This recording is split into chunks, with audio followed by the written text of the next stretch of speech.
RRC नई दिल्ली ने अपना डॉक्यूमेंट वेरिफिकेशन के ऑफिशियल डॉक्यूमेंट लिस्ट जारी कर दी है। डॉक्यूमेंट वेरिफिकेशन कब से स्टार्ट होगा, medical examine RRC group D के कब से लिए जाएंगे, आरआरसी न्यू दिल्ली ने ऑफिशियल नोटिस डाल दिया है। यहाँ पर हम बात करेंगे आरआरसी सभी रीजन में यही डॉक्यूमेंट लिस्ट लगे, तो आपके डॉक्यूमेंट वेरिफिकेशन में क्या क्या रिक्वायर्ड डॉक्यूमेंट है, इन डॉक्यूमेंट लिस्ट के ऊपर बात करेंगे और सारे डॉक्यूमेंट क्या क्या चाहिए, मेडिकल एग्जामिन में क्या है, कब से स्टार्ट होंगे आरआरसी न्यू दिल्ली, ये भी हम लोग इस वीडियो में बात करें। चैनल पर आप नया चैनल को सब्सक्राइब कर लें और इस वीडियो को आप अपने दोस्तों के साथ शेयर करें। पहले आते हैं जो बेसिक जानकारी दी गई है, तो यहाँ पर जो आपका पीटी लिए गए थे पहले लाइन में तो यही बताया जा रहा है कि एग्ज़ाम कब से कब लिए गए थे, आपका रिजल्ट कब आया, उसके बाद फिजिकल कब से कब कंडक्ट किए गए थे, और यहाँ पर डॉक्यूमेंट वेरिफिकेशन और मेडिकल एग्जामिन का जो संभावित डेट यहाँ पर दी गई है, शेड्यूल दी गई है 13 फरवरी से आपका स्टार्ट हो सकते हैं। ये 13 फरवरी, अब इसी के आसपास आपका जब ऑफिशियल शेड्यूल निकल कर आएंगे वहाँ पर आपको डॉक्यूमेंट वेरिफिकेशन और मेडिकल एग्जामिन में 13 फरवरी के नियर में ही आपका स्टार्ट होंगे। यहाँ पर बात करें कैंडिडेट, यहाँ पर जो भी डॉक्यूमेंट वेरिफिकेशन में candidate found eligible in document verification will be direct for medical examine.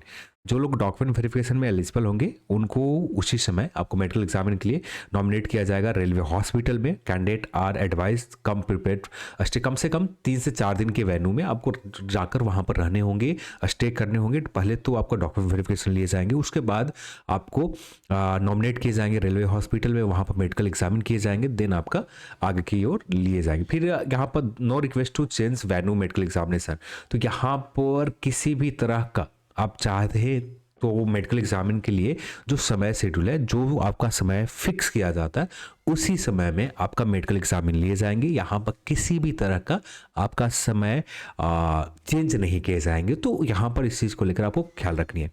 Candidate must bring copy application form, यानी जो फॉर्म अप्लाई किया था, यानी उसका एक्नॉलेजमेंट, एक तरह से फॉर्म अप्लाई करते हुए जो डिटेल्स आपके सामने आए थे, ये आपको एप्लीकेशन फॉर्म फ्लोइंग सर्टिफिकेट, यहाँ पर एक तो आपको ओरिजिनल कॉपी जो आप candidate must bring application form, यानी जो अप्लाई करते समय आपके एक्नॉलेजमेंट मिला था उसे लेकर आना है। फ्लोइंग सर्टिफिकेट, जो आपका सर्टिफिकेट यहाँ पर डिटेल दिए हुए, इन सारे सर्टिफिकेट आपको 2 सेट फोटोग्राफ्स, फोटोकॉपीज आपको सारे डॉक्यूमेंट के लेकर जाने हैं। यानी एप्लीकेशन फॉर्म है उसके भी 2 फोटोग्राफ्स, आपका 10 का सर्टिफिकेट है उसके भी 2 जेरॉक्स कॉपी, एंड जितने भी डॉक्यूमेंट है सारे के 2 सेट आपको लेकर जाने हैं डॉक्यूमेंट वेरिफिकेशन में। और सभी पर सेल्फ अस्टेट कर, जैसे ये एक तरह से डॉक्यूमेंट हम मान लिए, तो यहाँ पर जब बॉटम में जो स्पेस बचे हुए थे, यहाँ पर जो ब्लैंक जगह है, तो यहाँ पर अपना सिग्नेचर कर देना। तो इसी तरह से अपना डेट और सिग्नेचर कर सारे पेज पर सारे के सारे डॉक्यूमेंट पर आपको सेल्फ अस्टेट कर लेकर जाना है। फिर यहाँ पर marksheet, certificate, all education, technical qualification mention application form and notification, यानी जो भी आपके नोटिफिकेशन में मेंशन थे, जो भी एजुकेशन क्वालिफिकेशन इस पोस्ट के लिए रिक्वायर्ड थे, वो सारे डॉक्यूमेंट आपको लेकर जाने। आपके पास 10th, फिर उसके बाद 12th आपने किया तो 12th का भी आपके पास चाहिए। आपने टेक्निकल क्वालिफिकेशन भी आपके पास है, आपने 12th कर रखा, तो यहाँ पर टेक्निकल क्वालिफिकेशन भी आप लेकर जा सकते हैं। जो भी है सारे डॉक्यूमेंट आपको लेकर जाने होंगे। ये 3 के ए में मेंशन है, यानी जितने भी डॉक्यूमेंट आप इस पोस्ट के लिए ज़रूरत है वो सारे डॉक्यूमेंट आपको ओरिजिनल कॉपी अलग से लेकर जाने, और इन सारे डॉक्यूमेंट के 2 फोटो स्टेट, यानी 2 जेरॉक्स कॉपी भी लेकर जाने।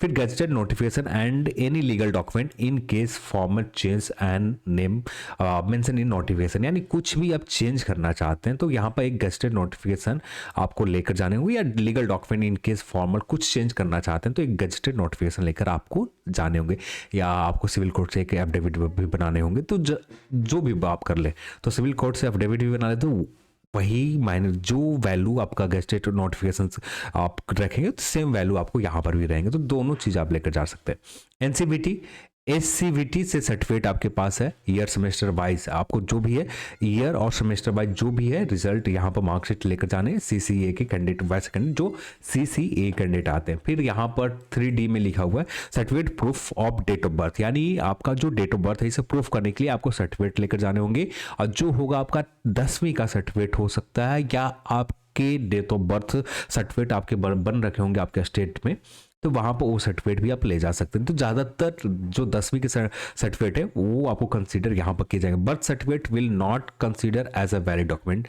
हाँ, तो यहाँ पर क्लियर तौर पर मेंशन किया गया है, तो जो आप बर्थ सर्टिफिकेट होगा ये एक वैलिड डॉक्यूमेंट प्रूफ नहीं माना जाएगा। तो यानी बर्थ सर्टिफिकेट आपको नहीं ले जाने, जो है आपके पास मेंशन नोटिफिकेशन में रहते हैं, जो आपका 10th का सर्टिफिकेट है, 10वीं की सर्टिफिकेट होती है, इसी से 10वीं के सर्टिफिकेट आपको लेकर जाने होंगे अपने डेट ऑफ बर्थ को प्रूफ करने के लिए। यहाँ पर किसी भी तरह का एक अलग डॉक्यूमेंट आपको लेकर नहीं जाने, उसे वैलिड प्रूफ नहीं माना जाएगा। आपका जन्म तिथि जो भी डेट में आपका जन्म हुए उस डेट ऑफ बर्थ का प्रूफ नहीं माना जाएगा। इस बात को क्लियर तौर पर यहाँ पर कहे जा रहे हैं। तो जो भी आपको ले जाने ओरिजिनल सर्टिफिकेट ले जाने, उसका 2 जेरॉक्स कॉपी ले जाने, जो 10वीं के सर्टिफिकेट होते हैं यही आपका डेट ऑफ बर्थ का प्रूफ हो जाएंगे। देन SC/ST, आप SC/ST या OBC या EWS किसी भी कैटेगरी में आते हैं, 3A और 3E, वैसे जो आप जिस कैटेगरी में आते हैं, SC/ST में आते हैं या OBC कैंडिडेट है, तो यहाँ पर अपने कैटेगरी के हिसाब से अपने कैटेगरी के आपको सर्टिफिकेट लेकर जाने होंगे।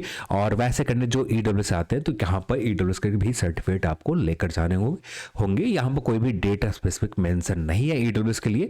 तो EWS के आप नए भी डॉक्यूमेंट वेरिफिकेशन में ले जाते हैं तो वो भी मान्य होंगे। जो पुराने आपके हैं, जब फॉर्म आए थे उसी समय आप अप्लाई करते समय आप उस भी डॉक्यूमेंट को भी ले जाते तो वो भी मान्य होंगे, क्योंकि यहाँ पर स्पेशल एक कॉरिजेंडम निकाले गए थे। जो कॉरिजेंडम में ये कहा गया था कि आप किसी भी समय के EWS सर्टिफिकेट आप लगा सकते हैं। तो यहाँ पर किसी भी तरह का डेडलाइन आपको फिक्स नहीं है, आप नए भी डॉक्यूमेंट वेरिफिकेशन में लगा सकते हैं। फिर NOC, सर्विंग एम्प्लॉइज जो भी कहीं और काम कर रहे हैं रेलवे में या कहीं पर भी काम कर रहे हैं, तो यहाँ पर NOC भी लेकर जाने होंगे।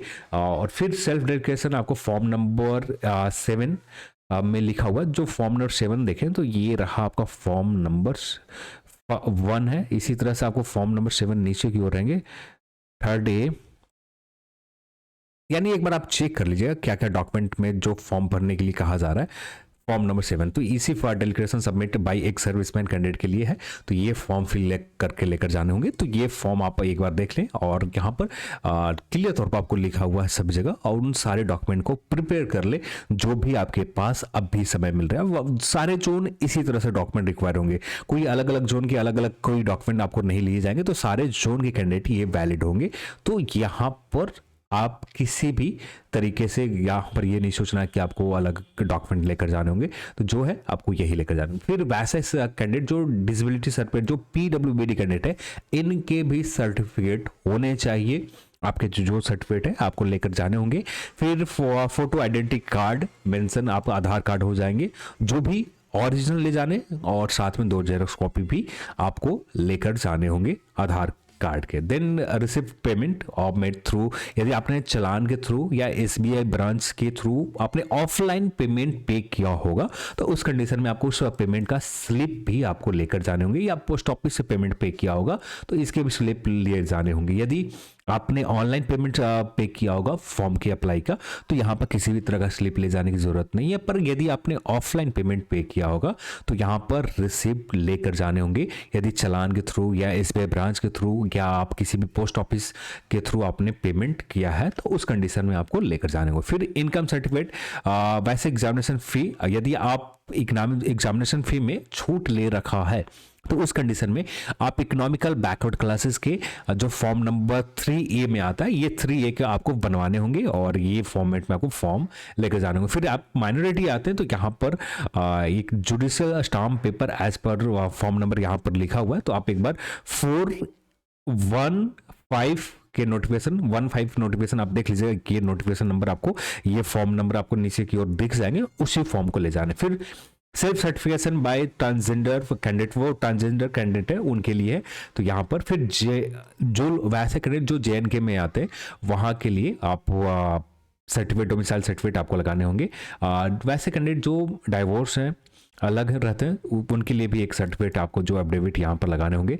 In case window death certificate यहाँ पर भी आपको लगाने होंगे। Half portion of admit card CBT PET, यानी फिजिकल के लिए जो एडमिट कार्ड आए थे, जो भी यानी एग्जाम में जाते हैं हाफ एडमिट कार्ड रख लिए जाते हैं, हाफ एडमिट कार्ड आपको दे दिए जाते हैं, तो यहाँ पर हाफ एडमिट कार्ड आपको लेकर जाने होंगे, यानी जो भी आपके पास है उस हाफ एडमिट कार्ड को आपको लेकर जाने होंगे, और यहाँ पर मांगे जा रहे हैं, तो ये डॉक्यूमेंट भी आपको इंपॉर्टेंट है। नहीं है तो आपके पास एक ही ऑप्शन बचता है, आपने खो दिया तो एक ही ऑप्शन बचता है कि सिविल कोर्ट से एक एफिडेविट बना दें कि खो गया, चोरी हो गए, जो खो गए सबसे बेस्ट रहेंगे, एफिडेविट बनवा लें, तब जाकर आपका काम बन जाएंगे। फिर भी है तो आप अपने डॉक्यूमेंट वेरिफिकेशन में एडमिट कार्ड जो भी है, एग्जाम एडमिट कार्ड जो भी इशू हुए और जो हाफ आपके पास बचे हुए, इन एडमिट कार्ड को आपको लेकर जाने। Candidate are also required carry 6 photographs, यानी जो भी ऑनलाइन फॉर्म के समय 6, यहाँ पर एक minute, scan copy photograph uploaded in online application form and 6 copies of latest photograph.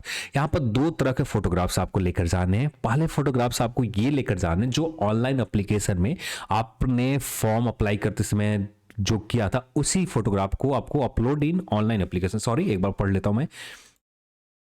Candidate are also required carry 6 copies of photograph similar to scan copy. हाँ, जो भी ऑनलाइन एप्लीकेशन के समय आपने फॉर्म में आपने सबमिट किया है फोटोग्राफ्स का, उस फोटोग्राफ्स आपको 6 कैरी करने हैं और साथ में 6 कैरी एक लेटेस्ट फोटोग्राफ्स कैरी करने हैं। यानी आपको टोटल 12 फोटोग्राफ लेकर जाने, एक 6 फोटोग्राफ्स वैसे फोटोग्राफ लेकर जाने जो फॉर्म अप्लाई करते समय आपने फोटो का यूज किया होगा, और एक फोटोग्राफ अब भी रिसेंट टाइम में आपको फोटोग्राफ खिंचवा कर लेकर जाने जिसके 6 कॉपीज होनी चाहिए, और ये 6 कॉपीज आपको लेकर जाने होंगे। तो ये हो गया आपका total condition, terms and condition. Then बात करें candidate must strictly abide instruction given the document verification function. तो जो भी है, जो मेडिकल एग्जामिन के लिए candidate further found fit the screening committee, तो यहाँ पर कमिटी देखी जाएगी। फिर यहाँ पर charge venue centre DB will be not, तो कोई भी यहाँ पर सर्कमस्टेंसेस में आपको वेन्यू सेंटर के डेट चेंज नहीं किए जाएंगे, ये स्टार्टिंग में ही कहा गया। फिर इसी तरह के सारे डॉक्यूमेंट में यहाँ पर बात की। अब जो मेन इंपॉर्टेंट थे, यही मेन इंपॉर्टेंट पॉइंट थे, और बाकी पॉइंट में ऐसा कुछ नहीं कि जिसमें आपको जानने, in case of walkout any reason of whatever no re be taken, यानी दोबारा आपको डॉक्यूमेंट वेरिफिकेशन के लिए कॉल नहीं किया जाएगा। जैसे एनटीपीसी में एक स्पेसिफिक डेट दिए जाते थे, तो वैसा यहाँ पर अभी तक के लिए तो कुछ भी नहीं है कि यानी जो डेट आपके पास, जो स्लॉट आपके लिए बुक किए गए, जो स्लॉट आपके लिए दिए गए, उस स्लॉट में आपको डॉक्यूमेंट वेरिफिकेशन में जाने। इसे मेन पॉइंट बस यही निकल कर आता है और कुछ खास नहीं है। बाकी ये फॉर्म है, और जिस तरह से फॉर्म सर्टिफिकेट नंबर SC/ST में आप आते हैं तो ये सर्टिफिकेट आपको बनाने होंगे, पहले से होंगे तो आप इसी फॉर्मेट में या इसी तरह का कुछ फॉर्मेट होगा। थोड़े बहुत चेंजेस होते हैं पर वो आपको मान्य रहते हैं। फिर यहाँ पर OBC सर्टिफिकेट का फॉर्मेट हो गया।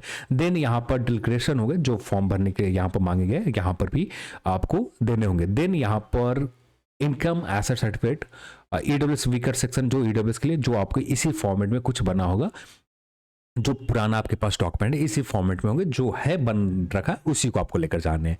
देन इसी तरह से सारे इनकम सर्टिफिकेट का आपका EBC, जो ये फॉर्म अप्लाई करते समय फीमेल इलेक्शन लिया था, इस तरह का फॉर्म आपका जो यहाँ पर 30 के फॉर्म फिल करके आपको लेकर जाने होंगे, या आपके पास पहले से बना होगा तो उसको भी लेकर जा सकते हैं, जरूरी नहीं है कि आप नया अब भी बनाए।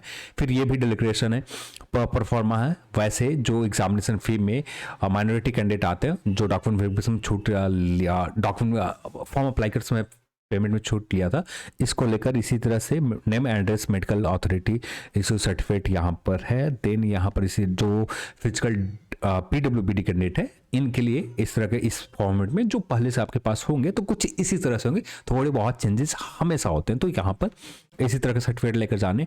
सर्टिफिकेट ऑफ डिसेबिलिटी, यहाँ पर भी इन case of multiple disability candidate है तो इनके लिए इस तरह का कुछ फॉर्मेट दिए गए, और आपके पास जो पहले से बना होगा इसी फॉर्मेट में होंगे, तो आप जो पहले से बन रखा है उसी सर्टिफिकेट का आपको लेकर जाना है।